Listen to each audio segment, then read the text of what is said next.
A newly released audit is giving insight into the inner workings of the Salt Lake City Police Department with suggestions on how the department can more efficiently respond to calls.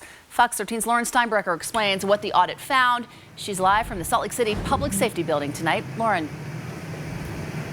Yeah, Kelly. So yesterday, when people were outside the Salt Lake City Police Department here calling for more accountability with police, interestingly enough, at the same time, the Salt Lake City Council was digging into that audit, finding out what the police department does well, things like offering a lot of mental health services, but they also were finding out what the police department could be improving upon. The timing is critical. During a momentous week in this country, the Salt Lake City Council is better understanding where the police department does well and where things need to improve. A hot off the press audit looked at two things: finances and operation. The former proved to be a Herculean task, the audit team says, because of the way Salt Lake City Police keeps track of spending. And we have a few recommendations in here that the department should develop and more closely monitor and track all costs associated with these type of expenditures. The city plans to kick off a zero-based budgeting exercise, and the team says now is a good time to do that. The operational audit looked at things like how the department disciplines officers, how they respond to mental health calls, body cameras, etc.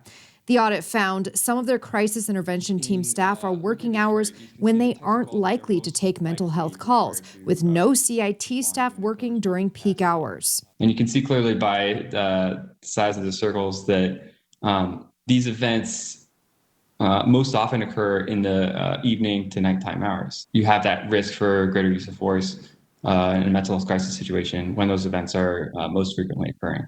So we recommend prioritizing co-response model and making it more available. The audit recommended what's called call diversion for certain calls. So instead of an officer with the badge and gun responding, someone else would handle it. Call diversion is kind of an opportunity to refocus this and re-examine how these calls are triaged and who's handling them. 14,000 calls could be diverted away from officers, auditors said. To do that, SLC would need to hire more non-officer positions. The council will keep that in mind as they get into budget talks next month.